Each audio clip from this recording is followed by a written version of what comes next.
Lescha Marshall-Paul Walsh, JKB, Rats and Bands Crew.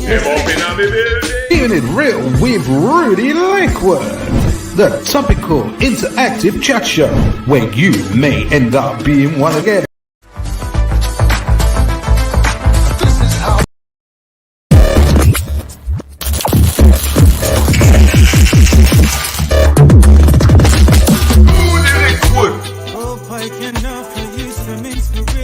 Miss Lescha Marshall-Paul Walsh, JKB, Rats and Bands Crew. Keeping it real with Rudi Lickwood, the topical interactive chat show where you may end up being one of the guests with special guests and you the audience. Comedy with Rudi Lickwood. This event is brought to you by Comedy Hotspot. Don't forget, keeping it real with Rudi Lickwood. This is an 18 certificate only.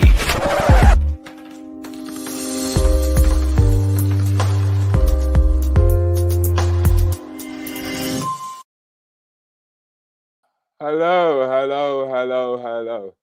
Well, it's good to see some people here on time, which is nice. Makes a lovely change. Considering all the hard work I had to do today, I'm surprised that I even managed to make it, to be honest with you. I was faffing about. I was searching for this, searching for that. I even gave myself a pat on the back, right? Because yesterday I decided to take some minutes out, take some hours out, and kind of pay the price along the way, to be honest with you. Put myself under pressure. That's what you do, isn't it? When you, I wouldn't say that I left things to the last minute. Do you know? But I'm keeping it real. I'm just being honest with you. That's what happened. That's what happened. So, like I've got the three of you in the room at the moment. Don't worry. The room's going to sort of fill up as we go along. It'd be nice if you said hello. I would appreciate a hello.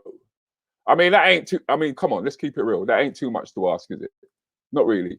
Claire, how you doing, Claire? Lovely to have you. Lovely to have you in the room, darling. Miss Gibson, what are you saying, babes? You good? You good?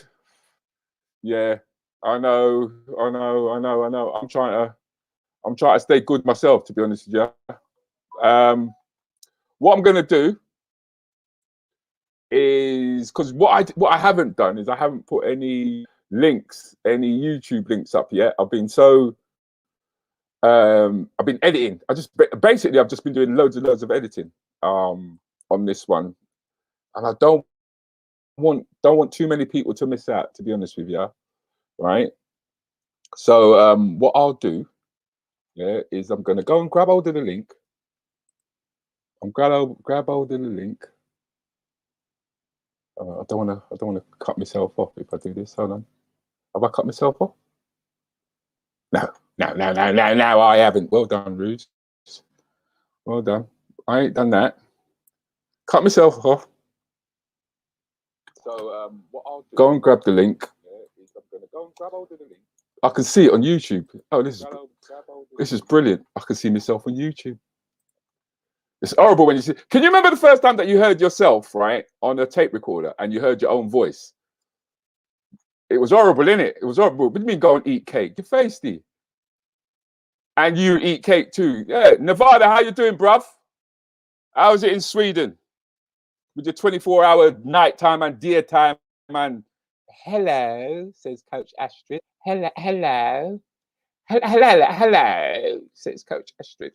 Hello, babes. How you doing, girl? Hope you had a good day. I hope you had a wonderful day, to be honest with you. Do you know what I mean? I've kind of enjoyed my day. It's been a very creative day, to be honest with you. It's been a very creative day. What I'm doing at the moment, if you guys would just bear with me, is I'm just gonna go and put this link into a few groups. Just a few, because I didn't get the time to do it earlier on. I was so engrossed.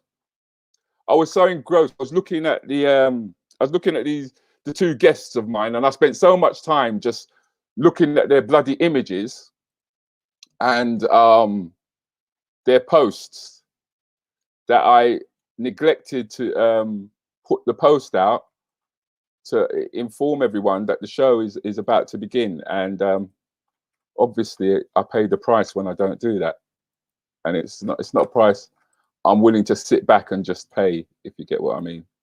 Especially if I do something about it, and that's exactly what I'm doing now. I'm like a woman. I'm multitasking. Oh my God. I'm in touch with my feminine side. I'm in touch with my feminine side.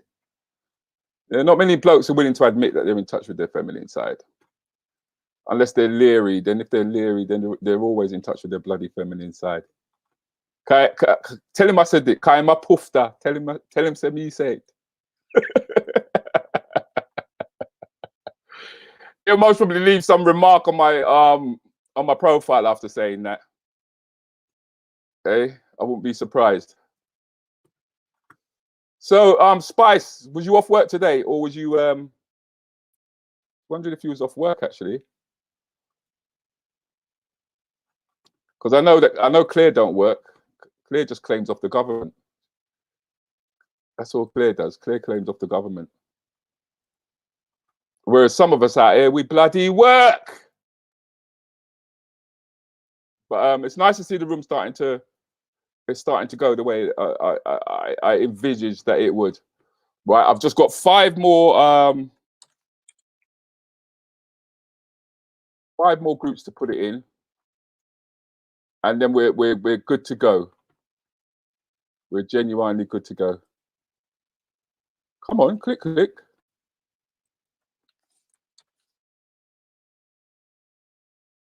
on, click.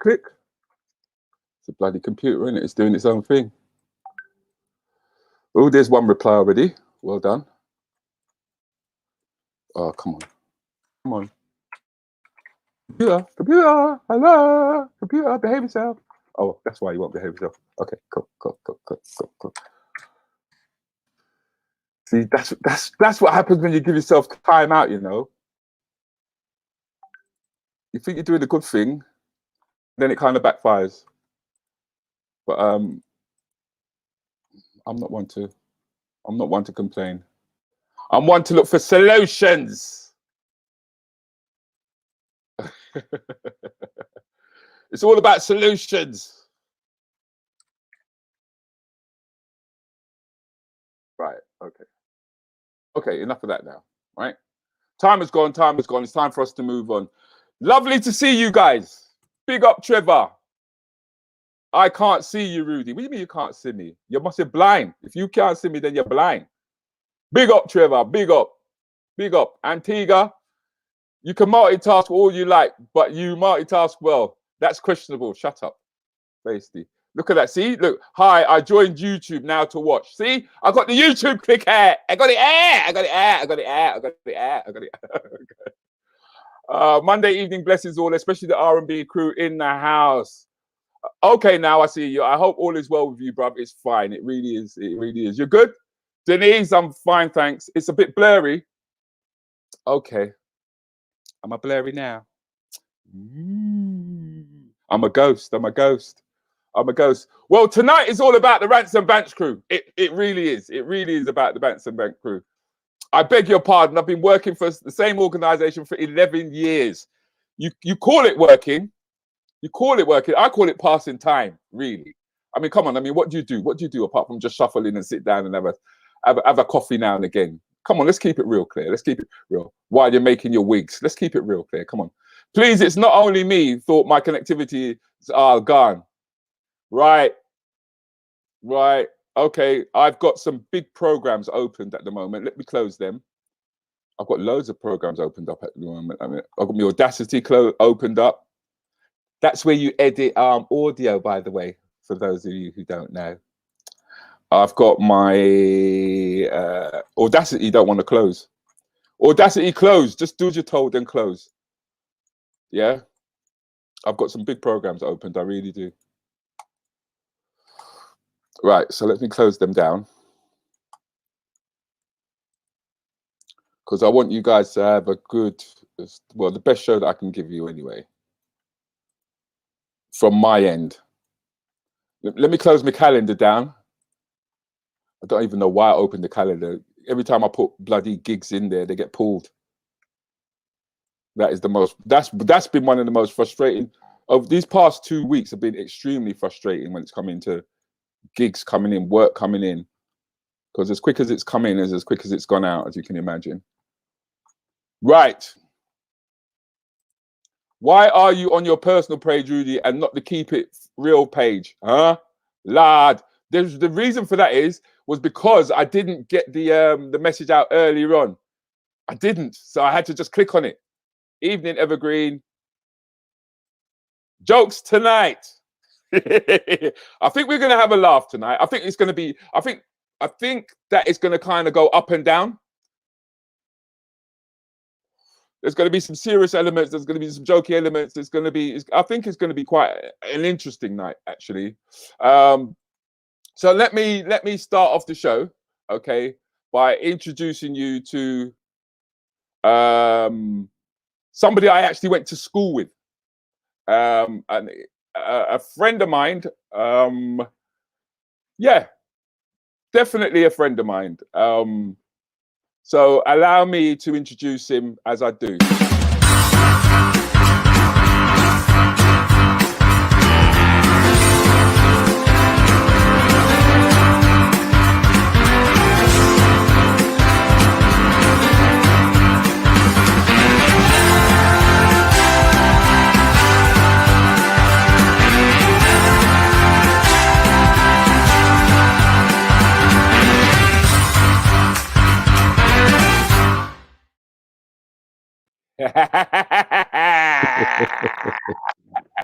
You took all the serious How pictures you and put doing, them up Paul? there. How are you guys? Huh? How are you? Are you all right? Yeah. Yeah. You sure, Yeah. bruv? Because No. finally, people finally actually get a chance to actually connect with you properly, instead of getting your little quips now and again in the morning. Yeah. It's been a long time coming, isn't it? Oh, sure, it's been a long time, Paul. Look at this. Antigua's even saying a little something to you. Paul Walsh, live and direct. Whoop, whoop, whoop, whoop, whoop. Evening, Paul. Evening, Julie. Evening, Paul. How you doing? So, I Oh, think we should start. I think we should really start at the beginning. Do you know what I mean? Because we met in Neasden. We actually met in Neasden. We met at school. Yeah? We actually met in school. yeah. Nobody ever picks me out in this. They always think I'm the fat kid. And everyone assumes that you're going to be the fat kid. Can you remember, Paul, why I was not in that picture? Well, there were two trains of thought about that. You tell everyone that you were suspended that day and you weren't in the picture. Yeah. But the other theory was that you were just sulking out and refused to get in the picture. Shut up. But I can't honestly remember. I weren't sulking. I got suspended. Yeah. I got suspended. That's the reason why I wasn't in that picture. And believe it or not, because you guys might not be able to identify Paul, right? He's in the top. I think to you guys it would be left-hand corner with the guy with his hand sticking out, sitting next to the wall. So you're sitting next to Terry. Sitting next to Terry Olivier, yeah. Yeah, that's Terry. And who's next to Terry? There's Dave Coton. And next to Ivan Coton, that's Staniger. Ivan. And next Yeah, to we're Ivan still in is. touch with him. Yep. And next to Ivan Mark is. Newman, that was on here.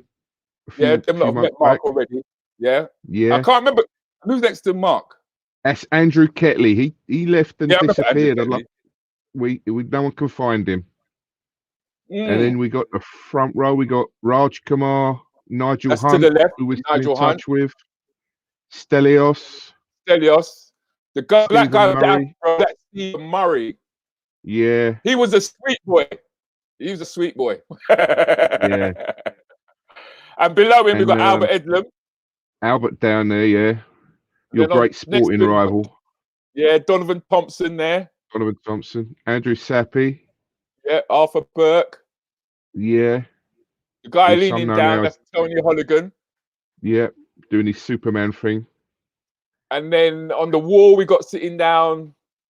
We've got Howard Tanner. Yep. And Tonge. Tonge Sate, yeah. Hold on, we're getting some comments here. Your explanation was poor, Rudi. Still can't point out Paul in the photograph. Jeez. I did point him out. I said he is the guy sitting on the wall next to the wall. The far left, top left. Yeah, some people don't listen. I think, some people, they you know, it is just hard, boy. It is just hard. Yes, that's right, Evergreen. It was John Kelly Boys. You get 10 out of 10 for that. 10 out of 10. We were the bad boys in the art block. Yeah, I weren't bad. I was just misunderstood. Weren't I, Paul?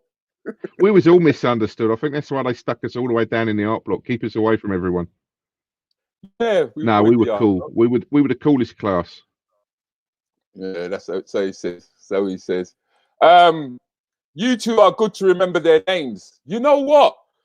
Believe it or not, it's Paul who remembers everybody's names, and it's Paul who makes sure that we have as regular a visit get together in it. Isn't that right, Paul? Yeah, we were doing them every 2 or 3 months, and then we had the big one. It was this month, last Christmas, just before Christmas, we had a big one. We had about over 100 people turned up. With the class above us, the year above us, and some from the year below. We had a lot of people turned up for that. It was getting good. That was a good one. Yeah, Paul actually organises that on a regular basis. So when we finally left school, man, I mean, what did you end up doing?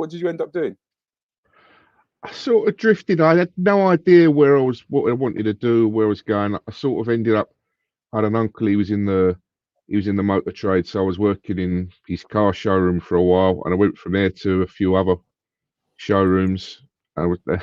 Yeah, my Lancia. That was a lovely car. That. I had a Lancia, mate. I had a brown Lancia, mate.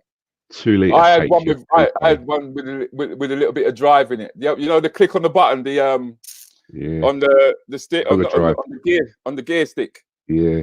On the old gear stick, you just hit that button, man, and it would fly. It would fly, but if you kick it, all the rust just drop off. It was like a red light leather interior, green tinted windows, walnut dash. It looked like a Ferrari inside the dashboard and all the bits. It was fantastic. I love that car. Yeah. If you could get hold of a car like that now, would you actually purchase it? Would you purchase it? Or are you used to all the mod cons now? No, I still like, if I could get hold of a nice Mark III Cortina, I'd still like to go with one of them. You would? Yeah. I had loads of Cortinas and Escorts. I was a Ford boy. I had loads of Fords. Did you soup them up and stuff like that, or what did you do to them, or just leave them as they were? I didn't. I was just they kept them fairly standard. I had my Cortina Mark V. I started doing bits to that, and I had a 2000E Mark III Cortina, a white one with a tan roof. I bought it out of Brentford auctions, and I was going to put a 2.1 engine in that and go with that. And I come home one night, and my dad had sold it.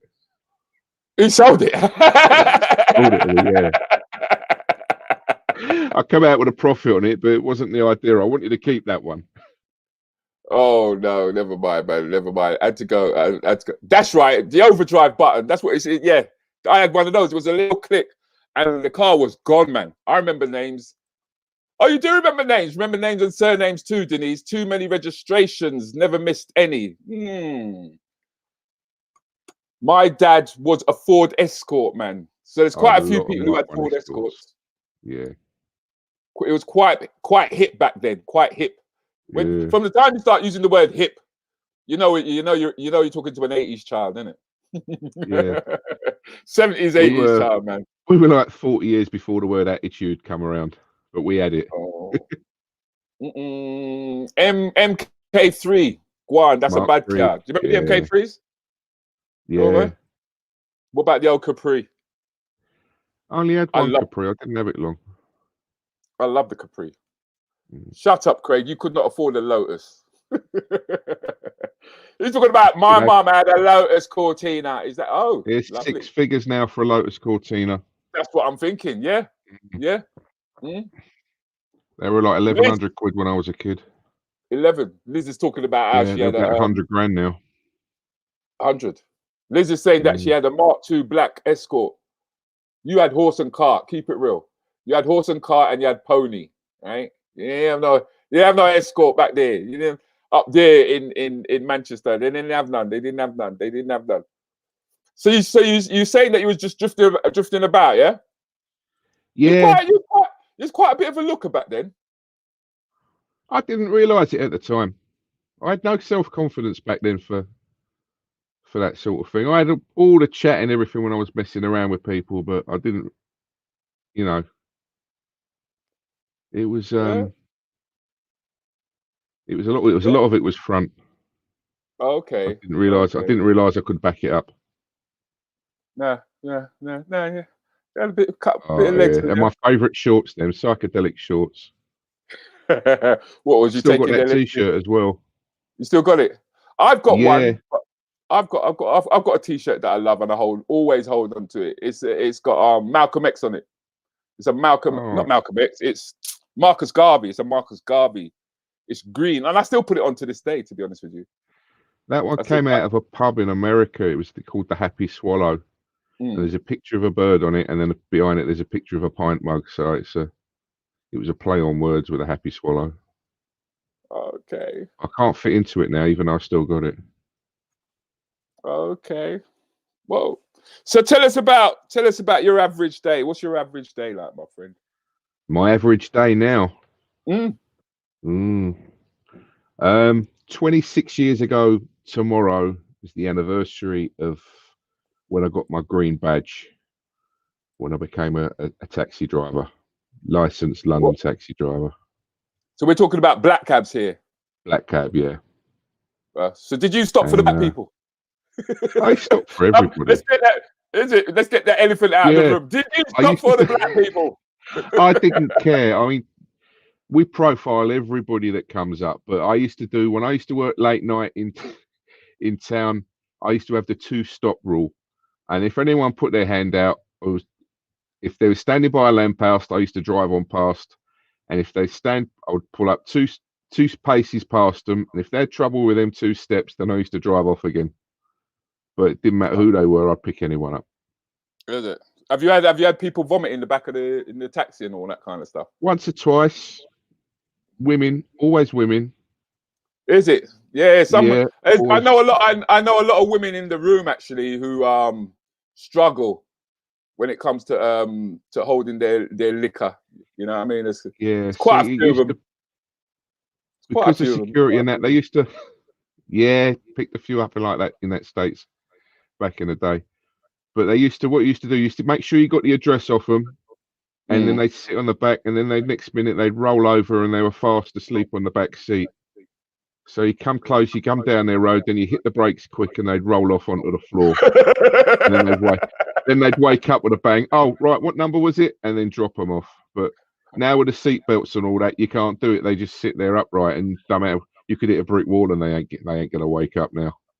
So what was it like for you when Uber came in? When Uber started to show up? Yeah, actually, black cabs were the first to have the apps.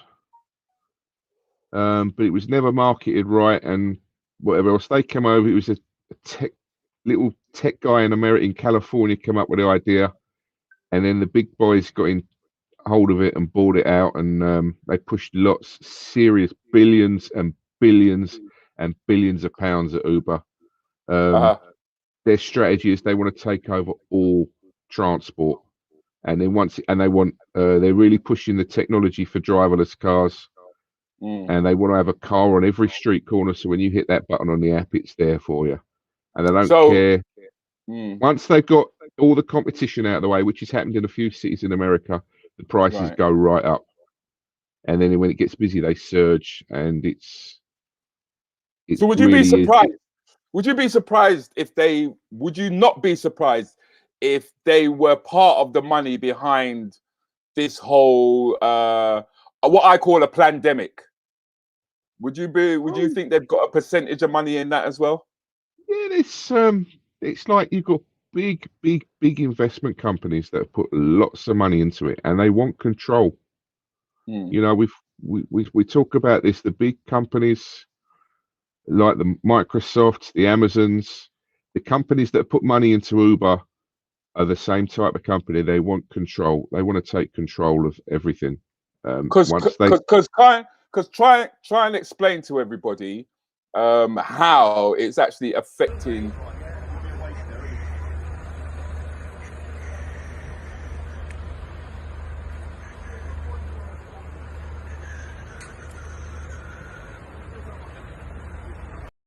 Oh, they can't hear you, unfortunately, Paul. I was actually hoping that they would have been able to have heard you, because, I mean, sometimes you're down by Heathrow Airport, if I'm right. Yeah, I do a lot of work out of there. I live fairly close to it, so I do a lot of work out of there. Yeah, and if let me just show people what's going on down there for 30 seconds or so, and taking into consideration that what you're seeing is about maybe 200 cabs that would normally queue up for, what is it on average, maybe 3 hours for you would get up to about 400 cabs there at any one time on a normal day, doing about 3 hours waiting for a job. Yeah, but now look, that car park there was about 150 in there, and they waited a day. You're looking at 23, 24 hours to get one job. To get one job. Okay, let's give them a chance to see.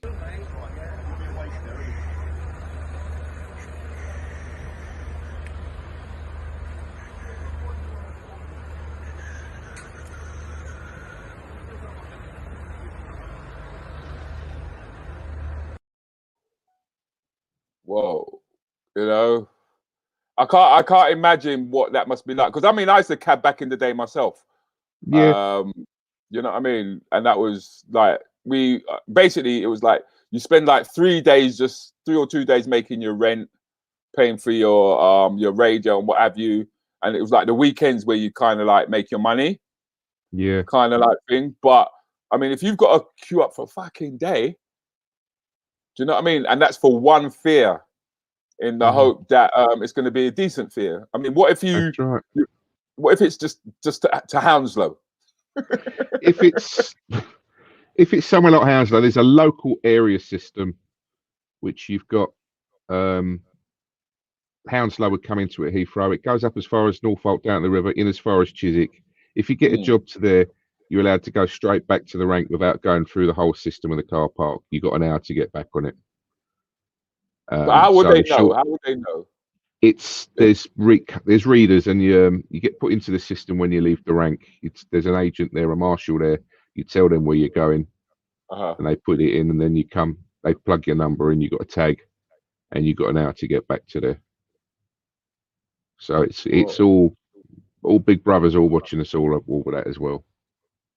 And I know that the whole system has changed for you guys, because you've got to do your MOTs twice a year? Twice a year now for an MOT, and we have another test once a year. We have another inspection as well, which we call an overhaul, which used to be a big mechanical overhaul, and get it presented and take it up to a station to be passed, checked, inspected, and passed over. I hear that, bro. I hear that. Craig's actually asking you a question. He says, "Are you going to get one of those new electric cabs when it picks you up again?" Those cabs, those new electric ones that you see out there, they are £65,000, and it's unproven. A lot of it's based on a Volvo, because they're built by a Chinese company which owns Volvo. So a lot of use the XC70, XC90 technologies in there, but they're 65 grand. If you've got to borrow money on that, you're looking at about 70, 75 grand you've got to pay back. And the work ain't there for that. And the thing is, I don't think it ever will be back. No, I don't think it ever will be back. I mean, from the time those guys are paying £800, £900 a month. If they're renting them, they're paying up to £350 a week to rent a cab to go to work. And the way it is at the moment, you're lucky if they actually get £350 in a week. It's that quiet at the moment. It's been like that for past 9 months. And I've noticed I've noticed to take your mind off it all. You've decided you decided that you start doing a bit of stand up. Yeah, learn from the master. No, you didn't come on my course. You fucked me off. You fucked me right off. No, you went off. You went after some pussy. That's what you went. That's what you went and did. No, it was. I didn't want to. Oh, it was something I didn't want to do, and I didn't want to because of I've known you so long, and I wanted to go off and do it myself, do my own way, and find it, and then once it was done, and I could come back and say, "Look, this is what I've done." Because I think you've done well, man. Because the thing is, how many shows have you done now? I've done two 5-minute spots. You've done I don't know one cancelled. Don't be surprised, man. I think you're doing all right, Paul. I think you're doing all right. Stingo's not my real name. I'm in witness protection scheme. I had a choice of 4 names: Sanjay Patel, Abby Cohen, some Polish one I couldn't spell, or this one. Anyway, I ended up here tonight. I was walking past and he said, "Do you want to earn some money?" I said, "I'm not that sort of girl." So I come from tough part of town. I come from Harlesford, northwest London. Very much like Brixton, but without the good PR.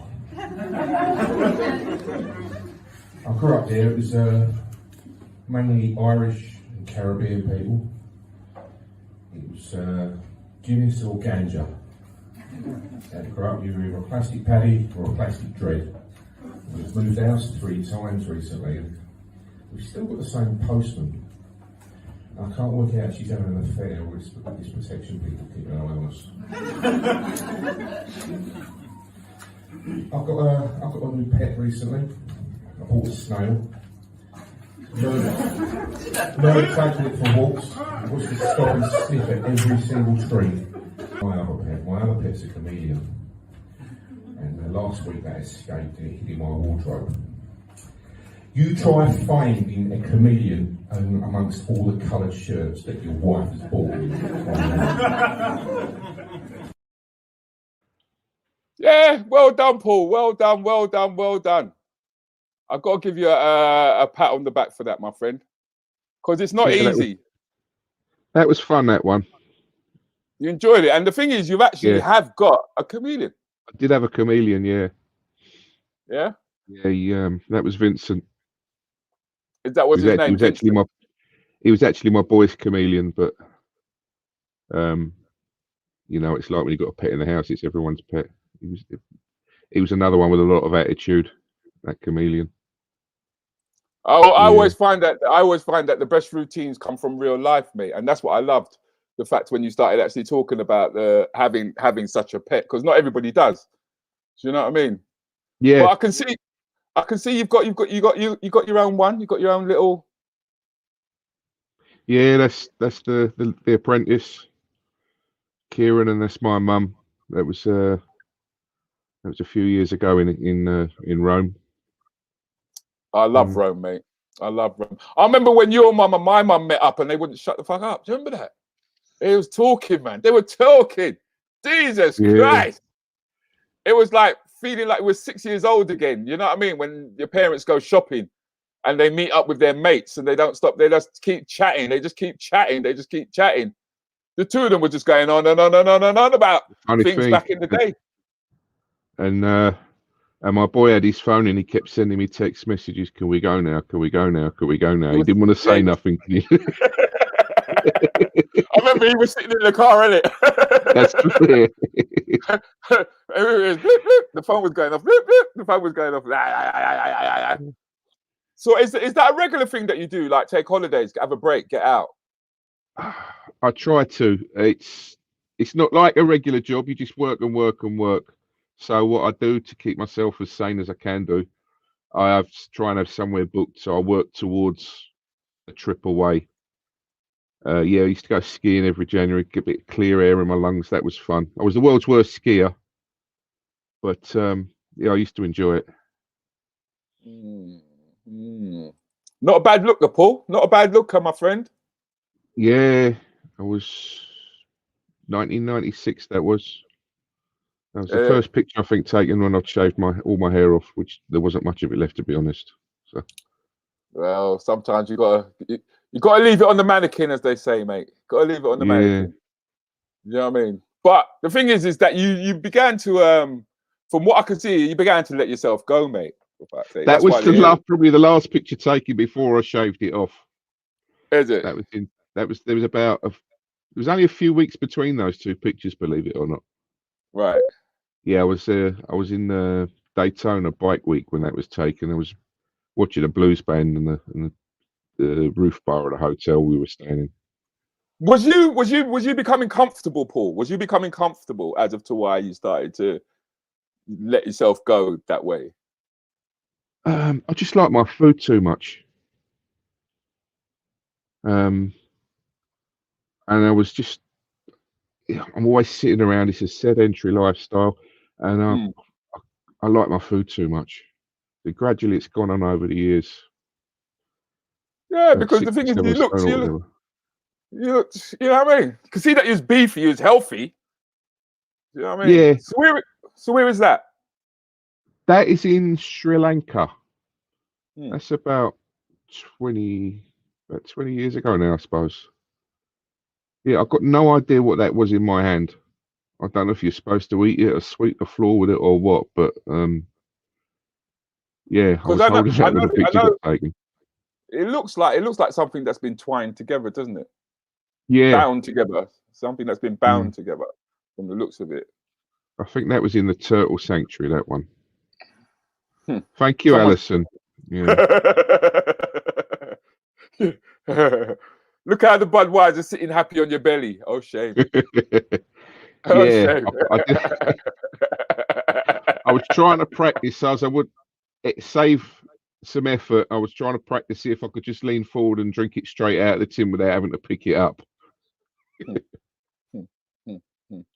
But then I like the way you kicked in and you got it together. Yeah, actually played on the Hallow Turf that day. That was about, was it a year or so ago? Yeah, because you were playing but it was walking football that you was playing. It wasn't. They didn't have to run all over the place. Innit? It's like you're not allowed to run. You got to walk, innit? I've got to keep it strict walking, so it's more of a technical game, passing and moving. Oh, shame! I remember when my belly used to be on the table. Shame. Those were the days. But the both of you have done well in that sense. But Paul still got work to do because you know what I mean. Claire says that you look a bit like Freddie Mercury. Always used to like Claire. I don't know what's happening here. Is there a place you'd like to go that you've not been? Yeah, I want to go to South America. I want to do more of Asia. Some parts of Africa I'd like to see as well. So I like the coast. I like the sea, but I haven't been to South America yet. I've been to a few places, Thailand, Sri Lanka. So I've done Asia a little bit. I've not done Africa yet, and I've not done South America. 2 continents I want to go to. Okay. Well, I really want to go back to Martinique, to be honest with you. Yeah, I'd love to do the Caribbean. I mean, I've got so many friends from Jamaica, so I want to go and see the places that I've heard so much about, and obviously places a lot of friends from Guyana or Barbados or Trinidad. Get a cruise around the Caribbean and just try and stop off a few places and see some of it. That means you're telling me, basically, you're saying to me it's time for a cruise, mate. Yeah. It's time for a cruise. Like a cruise. But with the old social distancing, God knows when that's going to come back. Yeah, it's going to be a long time. I have got calls about doing the cruise, believe it or not.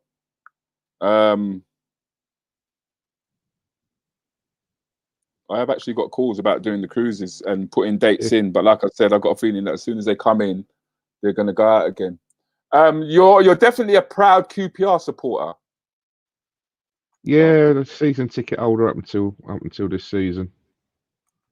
When it all comes back, I love it's the whole day. Go down. me and my boy, we go down, we stop, we have some lunch in one of the pubs close by, meet a few people there that we know, go to the ground. It's a social thing. Okay. Football often gets in the way of it because, as you know, the football ain't going too great for QPR at the moment.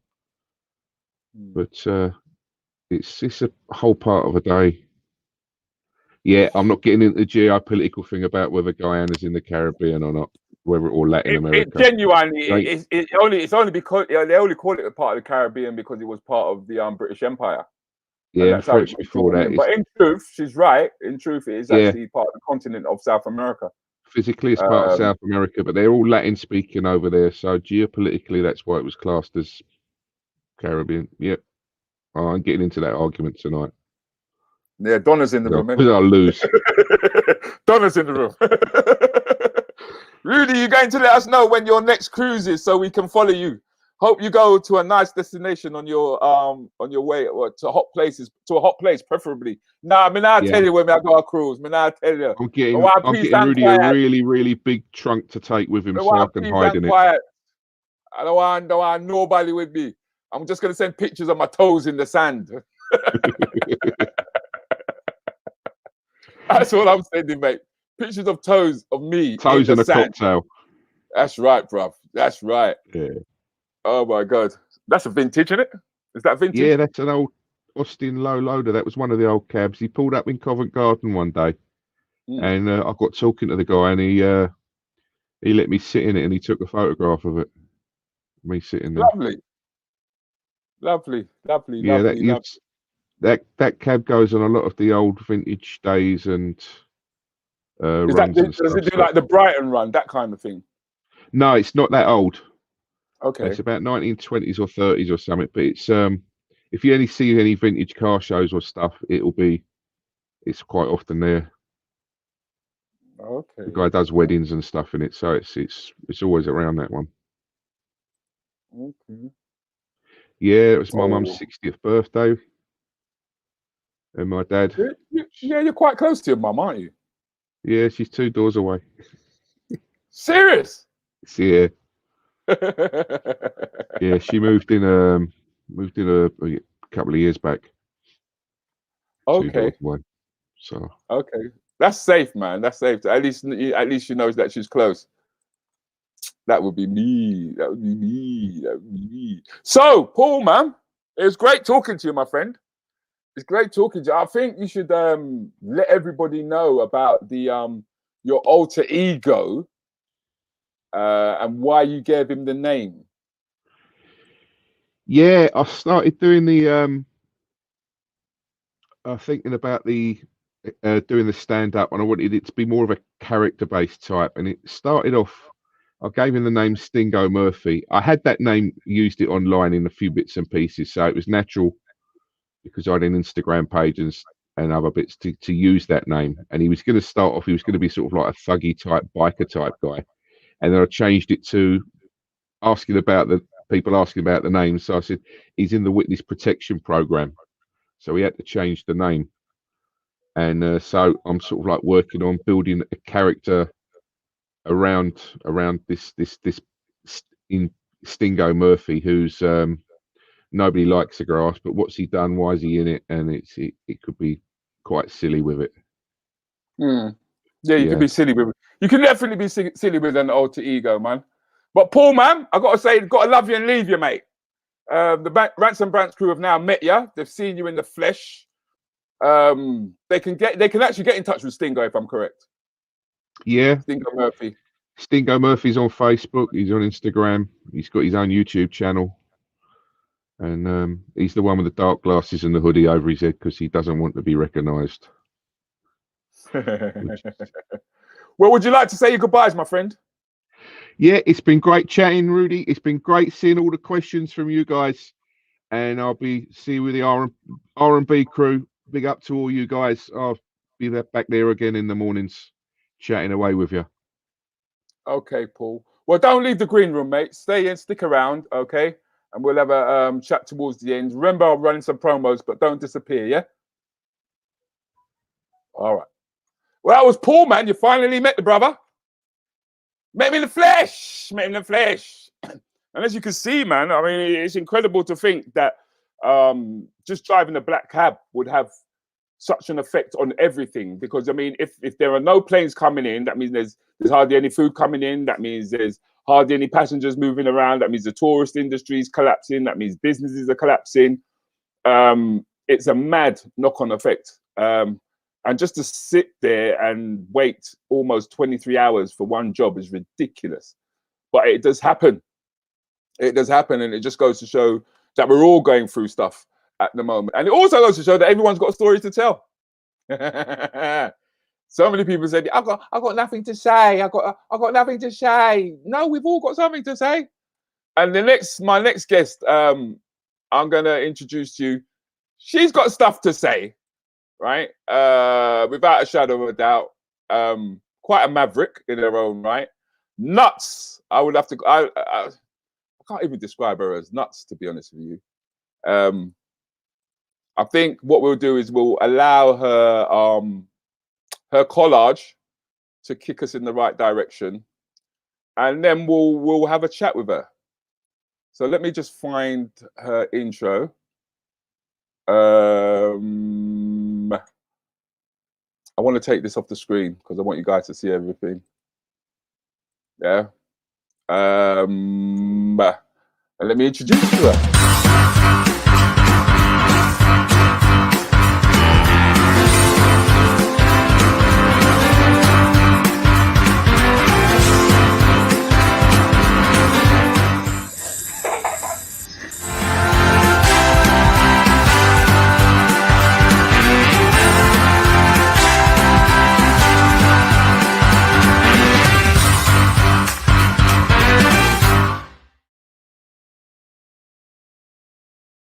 You know you're a nutter, don't you? You know you're a nutter, don't you? Yeah. Yes, I do. You are. Yeah. You know you are, don't you? There's something else about you that I just don't get. Like most people that I know, when they sing, they sing in the bath. You understand? Most people sing in the bath. You're the only person that I know. Hold on a minute. Let me see if I've got this right. No, I haven't got. You're so lucky. I had you in the lift, you know. Wait, let me see if I can go and find it. Let me see if I can go and find it because I don't know how it missed me, right? I don't know how it missed me, but I had you in the bloody lift. I couldn't believe it. People, just give me 2 seconds, yeah? This lady is something else. I'll tell you. In fact, hold on. Let me just show you how wacky she is, yeah? Oh, loving this! Fucking hell, that's a bow! Okay, who knows this one? To do your 80s pop dance, you got 2 steps, 1 step. Yeah, 1 palm slip up, 1 palm slip up, 1 palm. Yeah. Come into my life, I got so much more to show you. Come into my life, all I can do you. Come into my life, I got. Do you think anyone could really live with me? Oh my gosh, I just thought. And that is you by yourself, isn't it? Yeah. That's you entertaining yourself, isn't it? Don't leave me alone with a Snapchat filter. No, man. Because I mean, I know I do some crazy things when I'm by myself, yeah, but that is not me. That is not me at all. That is not me. And the thing is, you were so cute. You were so cute. Look at you. Innocent with those little dimples. Yeah. Yeah. I think that gives the game away. It does. Dear. But I'm amazed at the way in which you kick aside atrocity, I think is the right word. The way in which you, despite everything that's going on, you always seem to find a reason to smile. especially when there isn't really a reason to smile. I think for me, it's just been an appreciation of life. I think that's what's really happened. Okay. Yeah, it's just real appreciation for life. You know, because when you initially, when we were talking, you said you went, when you started going to church as a child, you found out just exactly what pastors are really about, didn't you? Yeah. I enjoyed my church experience. I must admit, I met some lovely people in regards to like the children and being part of the Pathfinders, which is similar to like, you know, the Scouts and the Guides. So we go camping and all that sort of stuff. But we do like recite Bible verses and make up songs in the minibus and that sort of thing. So that was quite cool. But yeah, that alone time in the sanctuary wasn't something that I wanted to partake in. So yeah, I was quite acutely aware of being invited into intimate spaces with men from a very early age. It wasn't, yeah. Because I think there's a lot of females who've been through that type of experience, you know, especially with around people we're supposed to trust.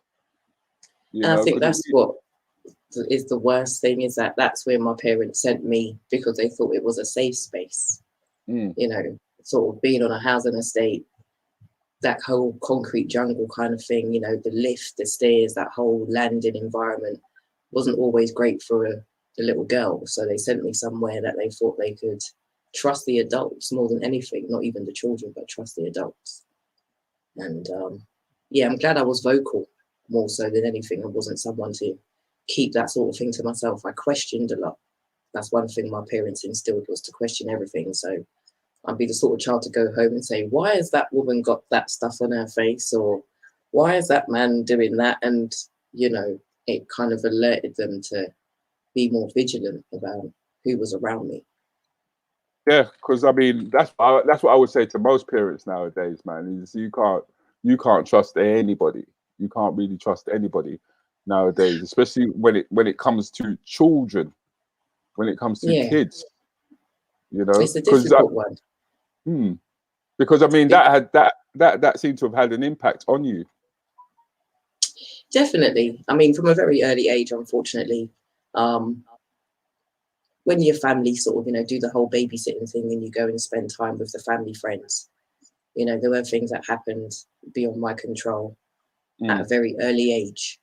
And I didn't think it ever really bothered me. And I wasn't one of those people who kind of lived with it. Okay. But looking back. Yeah, it's always on reflection.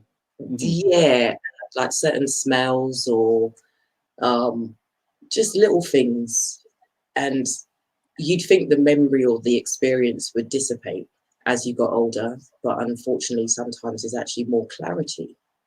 Okay. Yeah, so you begin to see more of potentially what happened, but yeah, it's not tainted me as a person, I'll be honest. It kept me reserved to a certain extent, but I still enjoyed life, if that makes sense. It wasn't something that was a chip on my shoulder or held me back. No, not at all. I mean, I don't know why. I don't know what you was actually doing in the basketball team. I mean, you're what, 5 foot nothing? What are you doing in the basketball team? What are you doing? I was the 3-point queen. You don't have to be near the basket to score, you see. So yeah, that was London Youth Games. That was the Amazon ladies team that I played for at the College of Northwest London. Do you remember Carlton Vale? Yeah. That was where we played. Yeah. Okay. But I loved it. So you're big into sport then? That's you. You're big into sport. Yeah, I would say movement, not just sport, because I love dancing as well. So definitely keeping the bits moving to the best of my ability for as long as I can. Because your daytime job is? I am what you would call an essential worker. I deliver the medication to the community in my little van. Okay. Okay. Yeah. But then you do a lot of early morning stuff. You remind me of Astrid in a sense. You do a lot of early morning get up and exercise, and you don't. Once again, you don't do that by yourself. You go live.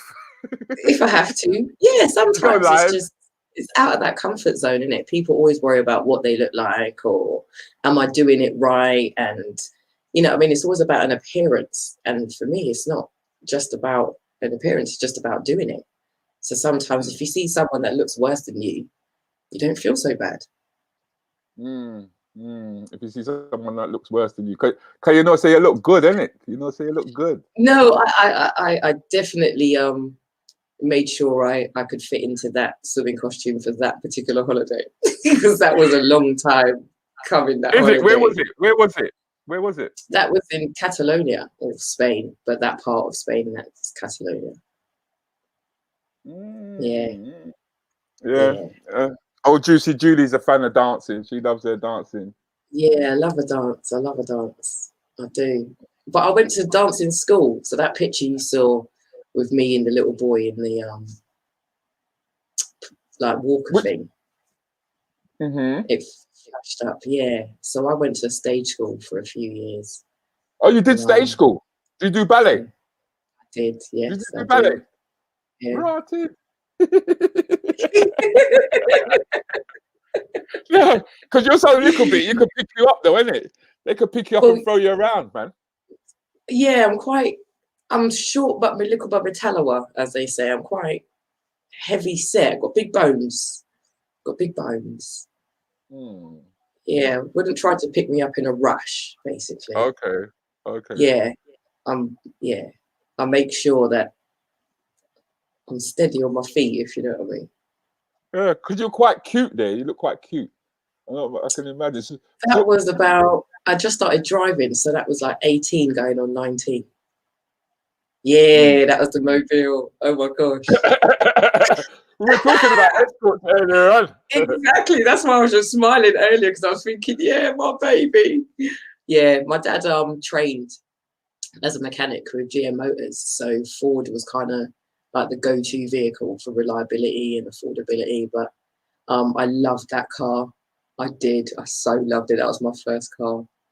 It was had like XR3R wheels on it. Do you remember that?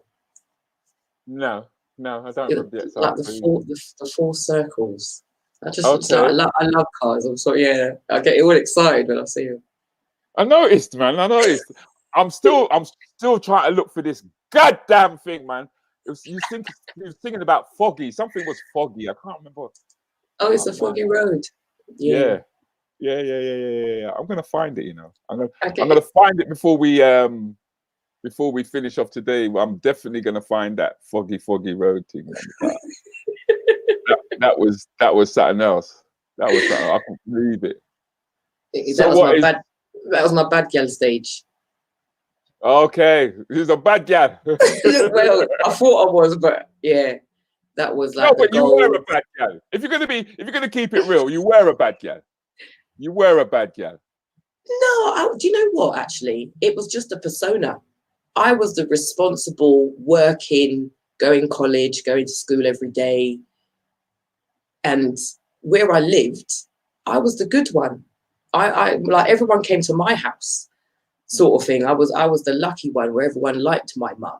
Do you know what I mean? So yeah, but I wasn't fighting anybody. I wasn't out there arguing or badding nobody up. I was a good girl. I really was. I think my parents had it easy, to be quite honest with you. Not like you know what I mean? I worked. I was all right. I just took care of myself. Do you know what I mean? I was very independent. I think that made it very easy on them. Sort of, they could trust me. So then what made you decide to locks up? What made you decide to go get the locks? I'd been through a lot, and I had a bout of alopecia, and there was nothing that I could do to get rid of it. And then one day I just decided that just stop touching it. Just see what happens if you just literally just leave it alone and stop touching it. And here we are 14 odd years later of just not touching it. Is that what it basically? Because how long is it? How long is it? It's gotta hold be. on, go that way. It goes down just to my bottom, so it's about It's hard So to basically, kind of show you in the camera. So I But could basically call you Rapunzel. Yeah, a little bit. I mean, my mum's was down to like the back of her knees. So I've got a fair way to go if that's the case. Do you know what I mean? But yeah. Your mum had locks. Did your mum have locks, or was it just the length of her hair? No, she had locks. She had long locks. She always covered her head for many years before she actually decided to grow her locks. But when she did, they were, I think, at the last sort of measure, because I was just curious, one of them was actually 5 foot from scalp to end. So yeah. So did you associate that with Rastafari, or was it just? I grew up within that anyway. After the whole church experience, and my mum went on a bit of a discovery journey, and we had, Jehovah's Witness and the Mormons and all the other former denominations coming in trying to sell themselves to us. And I'd sit there and just question them, really, and ask them quite easy stuff about the pictures they'd show me in books, like why do they all look that way? Why don't I look like them? Where did I come from? Because it doesn't show me, depict anything that looks like me. So my mum just was like, yeah, if she's asking questions like that, then we've got to be very cautious about what we involve her in. And I think naturally they gravitated towards just the natural way of living, cutting out certain foods. They kind of always smoked. So I think it was just part and parcel of being around a certain type of people and the energy. Okay. So what did you, are you a vegetarian? I'm probably 95% vegan.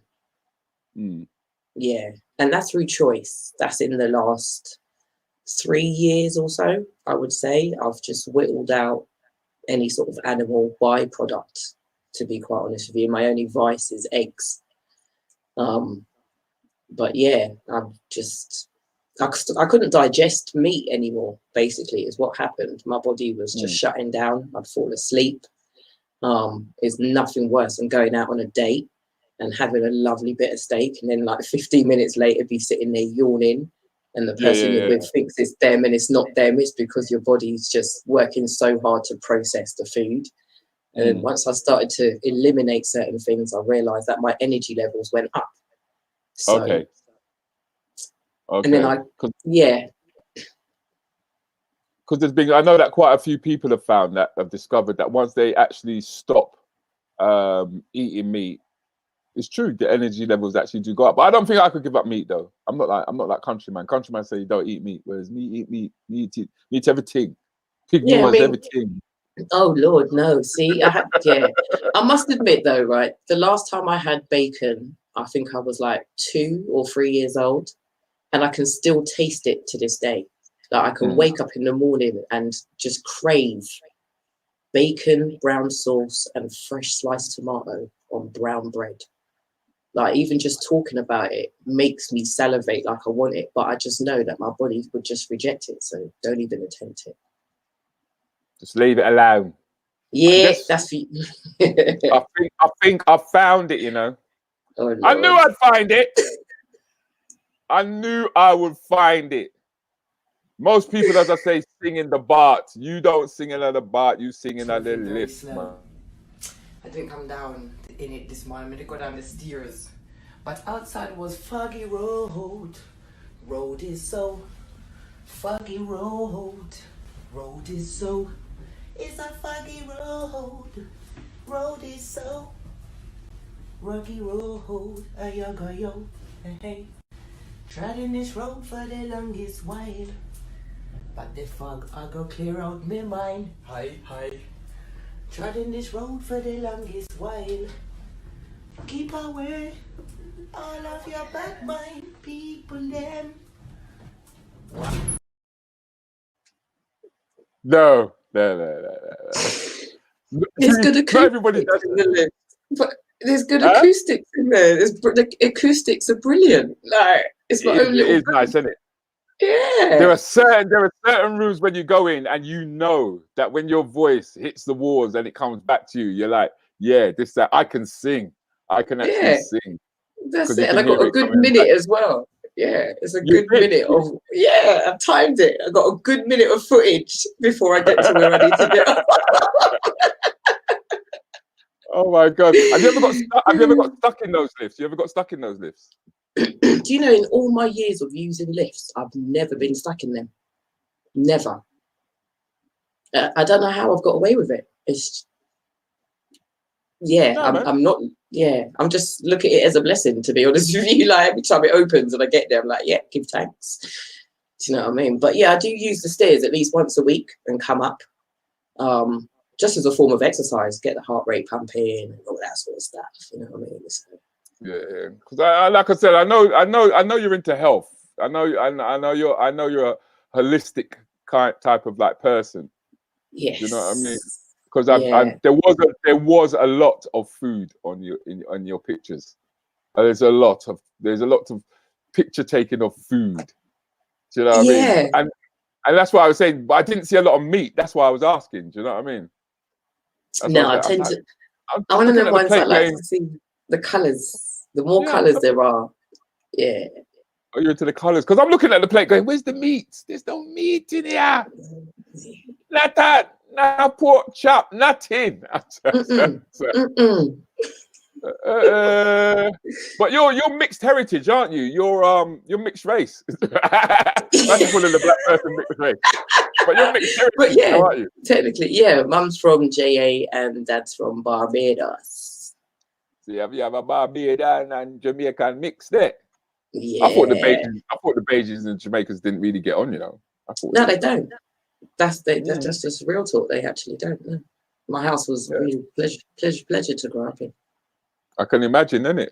You got the Jamaican patois, and then you got the Barbadian up and down, the way they talk up and they talk down, like they're going up and down a gully. You know what I mean? But yeah, it was my dad only ever kind of used the accent when he was really, really angry. And it was just interesting to hear the different levels of confrontation. You know, you knew when it was getting heated. So it was just stay out of the way. the coinage. The coinage. Yeah. And then there's a cute side to you as well, isn't there? Attempt. Why you say attempt? That is quite cute.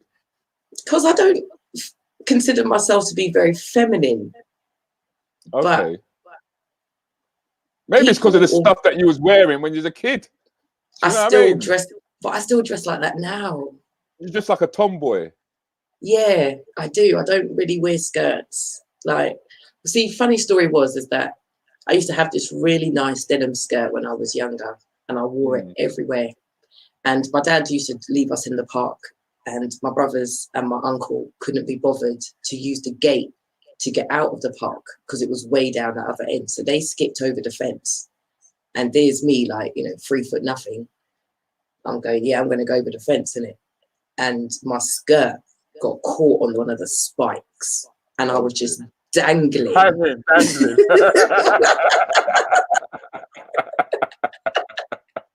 And you'd think, right, that they would try to get me down, innit? No, they just left me dangling.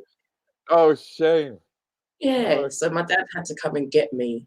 And from that moment, my mum was like, there ain't no point putting her in skirts, because she's always up in trees or stuck on fences or doing something, you know what I mean? Like, I just wasn't a ladylike type girl. No, you weren't you? That was the wrong thing I wanted to come up, man. I'm gonna find it though. I'm gonna go look for it again. We have to go look for it because you are, without a doubt, something else. I think once you've been through as much as I've been through already at this stage, you've got to have some fun. Like, I'm a bit like...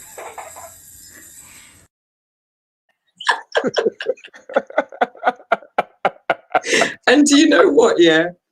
Yeah. I've still got the slippers, but I took Oh, the you- bells off because.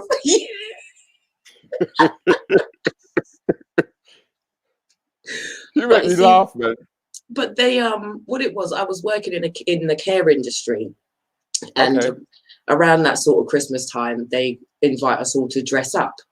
So I thought, what better to be than Santa's little helper, and yeah, that was my outfit.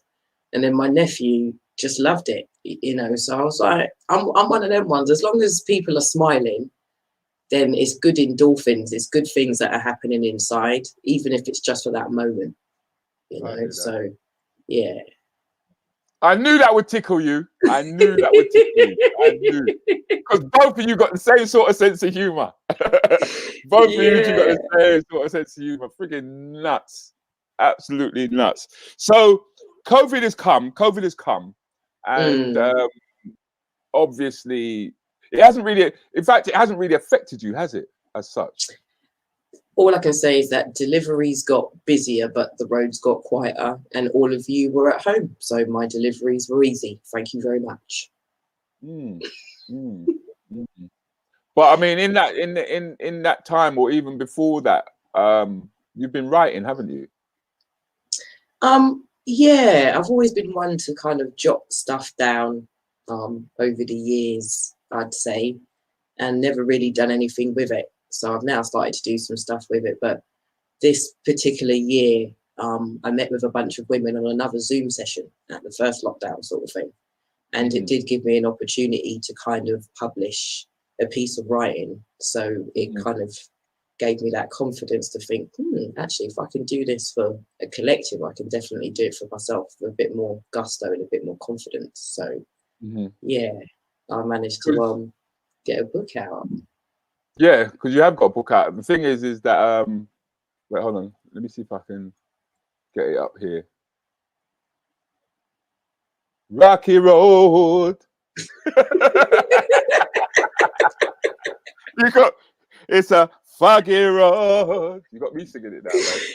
But it's that everyone knows that tune, isn't it? I don't know it. I don't know that tune. Now, I'll tell you the truth. That's the first time I hear it. That's the first time I've heard that tune. Yeah. Yeah. So when the thing is, like you said, I could hear the acoustics and everything, and I thought, that's why she sang it. That's why she sang it, because the way that it sounds. But then at the same time, I said, but who would film it though? Do you know what I mean? Okay, let me explain. Okay, what it is that I do something called Lift Chronicles on my Snapchat. So because you get a minute to record on your Snapchat, I've usually got some sort of complaint or gripe or some sort of rants or bants kind of thing, and it gives me a minute in it to record it. And occasionally I upload them to Facebook as well.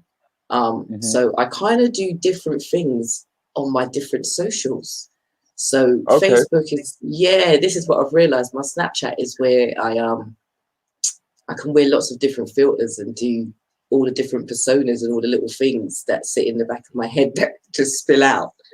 And then Facebook is probably a bit more professional, kind of bit more business. A bit more mature. Yeah. But occasionally I want people to see that there is a approachable, funny side to me. Do you know what I mean? So that's why I don't want to come across as being serious or stuck up or anything. So no, I don't think you come over that way at all, to be honest. That's why I say that you're like an onion. To me, you're more like an onion. Yeah, smelly one sometimes. Yeah. I didn't say it. Me never says you stink. Me never says you stink, but you say it. So no, trust me. Women will understand. You get to a certain stage in life, things start happening that you just can't control, and then you have to kind of go, "Wow, is that me?" It's like, yeah, that's my own. So tell us about the book, because there's 2 books, if I'm right. No, what it is that first cover that you showed with just my face was a sample cover. It was just like a promotional thing to let people know that there was a book coming out. But the second image you showed is the actual book itself, Life in a Lockdown. So the name of the book is Name of the book is? Life in a Lockdown 2020 Behind Closed Doors. And if you were to give us an outline, what would it be? What would the outline be of the book? It's captured the moment in sort of May when we were all doing isolation, distance, stay at home, stay safe. So 6 weeks to 8 weeks within the pandemic, where 22 women collectively wrote a chapter each about their hopes, dreams, aspirations in that moment. So what we was doing, how we're feeling now, and hopefully what we'll be doing going forward. But in a very short, sharp snippet. Yeah, only 1,000 words. Okay, that's fine. That's fine. The point is that you got something published. But the thing is that even behind that, I know that there's a businesswoman to you. I know there's a business side to you. Yes. Yeah. My dad had his own business, being a mechanic, and I've had so many different jobs, and I called them jobs just over brokes for a reason. I never ever carved out a career for myself in anything that I did. I just tried so many different things to find out if I'd like it. And I realized I was actually quite good at a lot of stuff, which made it harder. But the one thing I realized I didn't like was working for somebody else. So it didn't matter what I was doing. It'd get to like 2-3 years within the job, and I'd be like, I just don't like my boss. I don't like my colleagues. I don't like these hours. Do you know what I mean? They were just, and so I'd move on. Do you know what I mean? Whether it be more money, less money, it didn't matter. It was just, I don't want to be in this environment anymore. And then I got. I'm gonna bring Paul in. I'm gonna bring Paul in. Is that okay? Yeah, of course. There you go, Paul. You're right, bruv. Yeah. See how the ladies do it. See how the ladies do it. So, there's so many. All the ladies in the Rants and Bants crew go. I'm so jealous that I can only see them on the screen and just see what they write. There's some really wonderful and really, really inspirational people in the R&B crew. Because this basically is I mean, it's selfish for me, I know, but I mean, sometimes I think we've got to enjoy what we as a collective do. Do you know what I mean? What we're about, kind of like thing, and it's very encouraging to hear. I mean, what is it? Sorry, Sharon. Job satisfaction is as she said, it's 100%. One of the most important. Always helps if you enjoy your job. Yeah, I think what was the worst is that when I was working in care, I got so much satisfaction about helping the residents and the clients and the people that we were helping.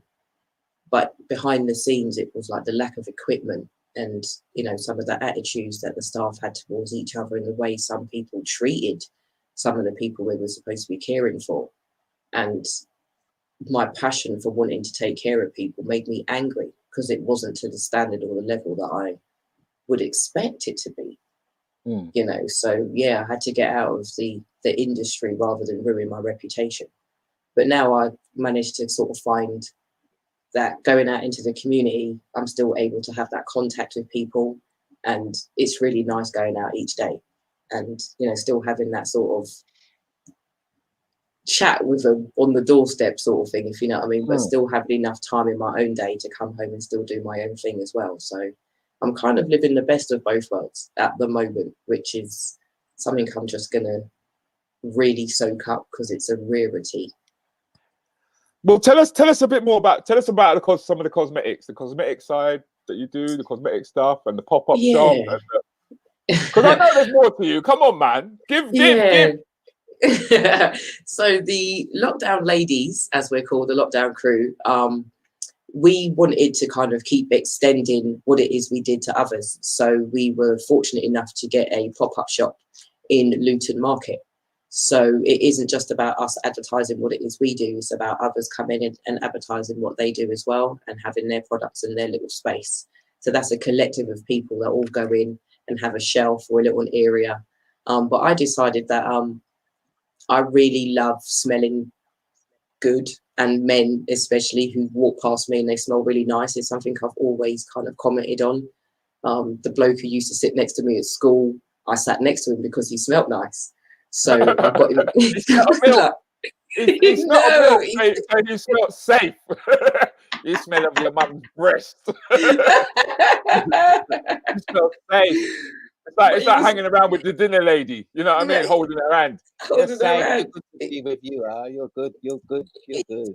He smelled lovely, and he helped me pass my maths GCSE. So he was a good fella. Good fella. You know what I mean? But ever since then, I've always liked expensive perfume, like the top shelf kind of stuff. And I found a company who basically does, I would say, the equivalent.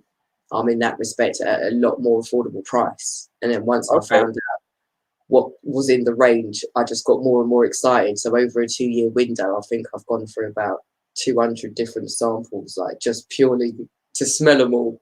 Do you know what I mean? And yeah, every time I go out, people kind of go, "Oh, what are you wearing?" "Oh, here's my business card," kind of thing. So yeah, I'm a proper perfume lady. If that, remember that used to walk through the department stores and get squirted by the woman, and she squirts it in your face and squirts it in your mouth. I'm not that bad. I always dodge those people, Anytime I go to the airport and I see them, I'm like, move from me, just move. Do I look like I'm looking for perfume? And the thing is, like, they try to sell you the perfume when you're getting on the bloody plane. Yeah. And what gets me is that there's people who are actually buying the shit in there, and I'm thinking, don't you know it's going to be cheaper when you get on the other end? I've got a terrible sense of smell. A lot of people have. They spray them things when you go past. All it does is just makes me sneeze. Yeah, man. About the only thing I can smell properly is bacon. See, that's mad. I was just talking about bacon. You never lose that smell. That you don't. Yeah, you're eating the swine. So, because I did notice that there are a lot of images of perfume all over your page, isn't there? There's loads of it, isn't it? Yeah, I mean the range is huge, and they're always updating it and upgrading it and keeping it up to date with like the latest fragrances and stuff. So what are you like an Avon? Do you do like Avon sort of like things? It's the different companies. We call it FM basically. But yeah, there are benefits and incentives, but it's just the affordability of the perfumes themselves is what they built their reputation on, and then they increase the range and also add the same quality perfume to it. So just a little bit of history about perfume is that nobody owns the liquids. So when people say, "Oh, is it fake or is it a replica?" No, they build it off of a similar composition, hence why it smells so similar. But nobody owns the liquid. So when you're paying 150 quid for a brand, you're paying for the brand, not the liquid. I hear that. So this company's just stripped away all the fancy packaging and just pay for liquid. Literally, do you know what I mean? But pay for perfume rather than eau de toilette or, so the concentration is really good. And so does that mean that it's possible to get in touch with you to get perfume? Definitely. Yeah. We also do something which is like a VIP customer. So you as an individual, you register for free, no obligation to spend, no obligation at all in that respect.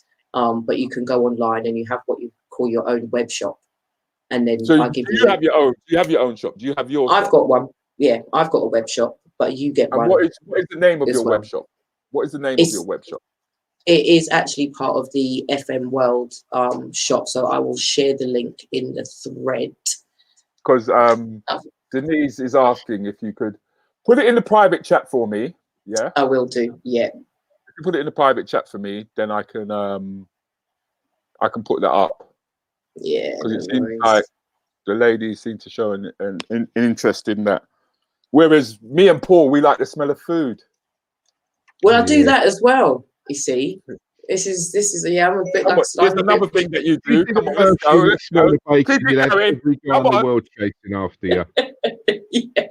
Well, when I moved into the town where I am in Hatfield in Hertfordshire, there was a period of time that I didn't have a cooker. Put it in the private chat just now because it's gone. No, not yet. It's come. No, not yet. Okay. I'm going to see what it is. Take your time. Put it in. They're updating. I'll send it to you on the WhatsApp page, if anything, because it's easier for me that way. But yeah, there was a period of time where I wanted some West Indian food, and there wasn't any options locally. So a friend of mine just said, do you cook? And I was like, yeah. So he started to sample some of the bits that I cooked, and he was like, oh, well, we should put some flyers out and start advertising. So I did, and just kept on going. And that started in February, which was just before the lockdown happened in that respect. Okay. So yeah, I waited for everybody to buy all the food, and then they got bored of cooking, and then I launched my business. So it was actually really convenient, believe it or not, because people still had money to spend. They just didn't want to cook. So I just kind of swooped in there, basically. I can see a really good idea there. Patties by post. I've actually thought about it. They can actually stay frozen for 24 hours. So as long as I send them in like proper packaging and send it registered, I have actually thought about it. I mean, back in the day, I thought about doing when I was going into the restaurant business at one point. We were looking at cooked chilled meals, Afro-Caribbean food, cooked chilled meals. And we had to go into the composition of it. We had to go in how long does it take to deteriorate. We had to go into what was the nutritional content. We had to go into so much. And then what happened was that's when Black Wednesday happened. And the business just collapsed. It collapsed around my ears. It basically just collapsed around my ears. And that was in Harlesden. That was actually in Harlesden. I remember that. I remember you was on the local news. You was on the BBC News with all that when you'd done that. Yeah, that's when I got my Princess Trust Award from Prince Charles. Oh. I've still got the photograph of me with Prince Charles and Gordon Miller, believe it or not. Yeah, I remember him watching it. Was on the thing. It had Gordon Miller cooking. Yeah, that's right. And we were going to do cooked chilled Afro-Caribbean food. And that led to us doing a survey of the whole of Britain to find out exactly how many Afro-Caribbean food shops was about, how many Afro-Caribbean food manufacturers there were, how many Afro-Caribbean food bakers there were. And we put together a curriculum that was meant to go to the hotel and catering industry so that they could put Afro-Caribbean food on the menu for people to learn how to cook it. But I took that idea and I took those skills and I took it into the comedy because the catering side collapsed, but I still had that in my mind. And that's how I was able to just offset that thought pattern and those skills and go towards the comedy instead with it. And that's what happened there. But I was never really a big fan of cooked chilling Afro-Caribbean food because of how long it actually takes. In truth, we're not talking Jamie Oliver shit now. You know what I mean? You know, we're not talking about just salt and pepper. You know what I mean? Talking about proper. I mean, but you know, I hear what you're saying, Denise. Denise is saying no, patties by post, although Leary might be interested. Because Leary likes his saltfish patties, isn't it? Shut up about enough about me. I told you he's going to learn a little bit. She's faced, you know. We've done a recipe, but see, this is the beauty of being part of the lockdown ladies crew, is that we've now got a calendar which is about to be launched, and we have a recipe book which is kind of our favorite recipes that we've been cooking during lockdown, and we've compiled a book and a few instructions on how to prepare them. So that's coming out shortly as well. So yeah, just kind of keeping busy, like you said, keeping smiling. But when you do stuff that you wouldn't expect to be doing and you get given an opportunity, like in the worst crisis the world has ever faced it, as they say, but I'm like, nah, sorry, I'm not stopping, I've just started. So that's Oi, oi, Savaloy, Paddy with an EPADD-E is back. Guess where I'm off to tonight? I'm off to the dogs. Gonna meet my Tracy there. Oh, can't wait. It's gonna be a lovely three-course meal. Little bit of rice and a little bit of bean. As Barbara. Yeah, on halfway, in between. Halfway. Yep, fine. Oh, yep. Get on the nose. Spread the bet. Yeah, I know, my mum used to work in a betting shop, do you know what I mean? Like, so I'm good. Anyway, gonna catch you lot later. Gonna go and do some shopping. What my eye look twist up like that? This one, yes, so like, look, why is it going over there? That's random. She is nuts. I thought I was crazy. I ain't got. I'm a rank amateur compared to some of you guys. Paul, you're not the only one. I just sat there. That's why I was running late tonight. I was just cracking up. I was like, what am I gonna pick? What am I gonna pick? I didn't know what. I was like, I didn't know what. I'm like, what? I just didn't know. Do you know what I mean? I was just like, and there's more in there. That's the thing about it. There's more. Oh man, I'm so. I shouldn't even.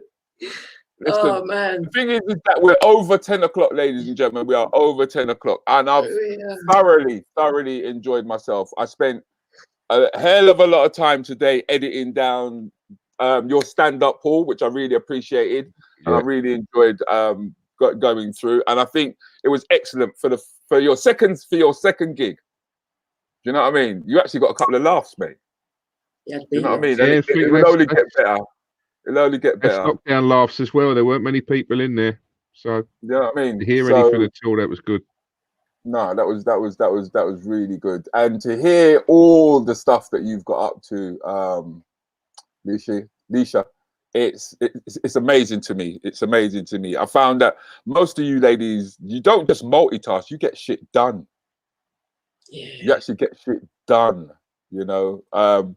Guys, we tend to talk about it. But everybody that has been on the show so far have shown me things done. Not things just spoken about, but things actually done. And I think I've only managed to get this far because you guys have pushed me to do and don't talk. Do and don't talk. That includes yourself, Paul. You know what I mean? I'm not gonna lie to you. But yes, we have run out of time, ladies and gentlemen. And all I can say to you is thank you very much for tuning in to the show. Paul, it's been great having you. Thank you for getting your backdrop. I'll just answer Donna's question. When she says, am I sure lockdown hasn't affected me? Those videos you've seen are from last year. So just so you know that, yeah, lockdown, if you want to see those videos, in fact, there have been one or two. Yeah, there's been an upgrade in my craziness. Yeah, and she ain't lying when she says that. There has been. So I've got to go. I've got to let you guys go and get some rest.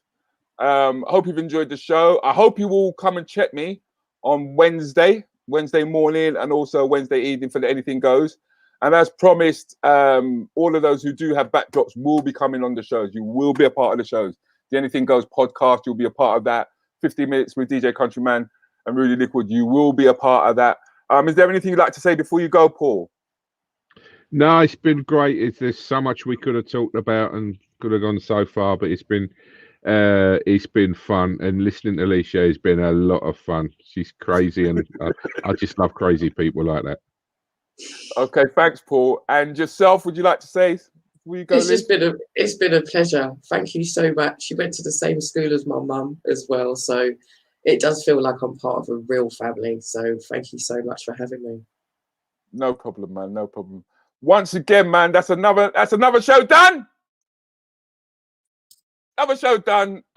All about the rants and the bants, man. It's all about us tonight. Thank you very much for tuning in. Really appreciate it. All of those who shared the posts tonight, much appreciated. We're definitely going to do this again. We're going to keep it going. But in the meantime, go your bed. Go your. This is how you win. Steal away and mind your own. And not as we do own when you lose. Scrape and grade, your eyes will drain. It'll firmly lead you right to stay.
Thank you.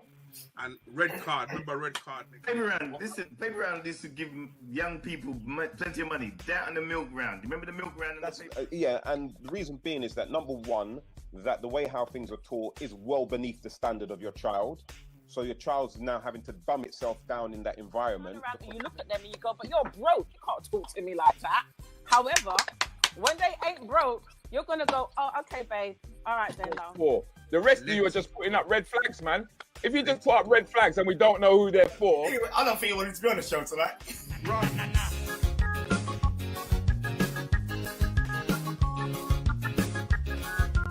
Our girl children wild more than boy children. Time I run. A passenger. We're not interested in passengers tonight, yeah? We want you to get involved. We want to hear what you think. We want to hear what your views are. Do you know what I mean?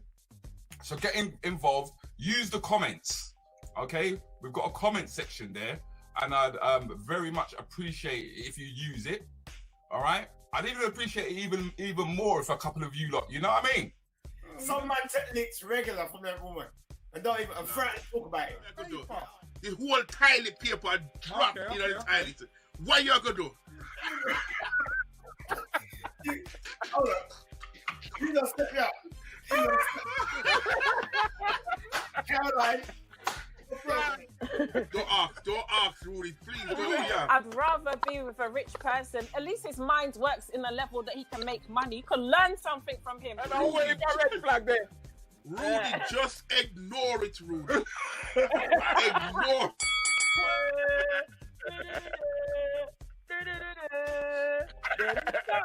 Whatever, honey, whatever. Rudi Lickwood, Althea Hamilton, Nathan Keaton, Ransom Band's crew. Them up in on me building, up in on me house. Sound the bad cover!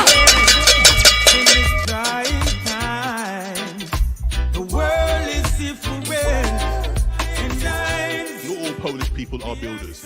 Secondly, Wembley Stadium was £75 million over budget and 4 years behind schedule. That's got British builders written all over. You're going to be racist, just be accurate.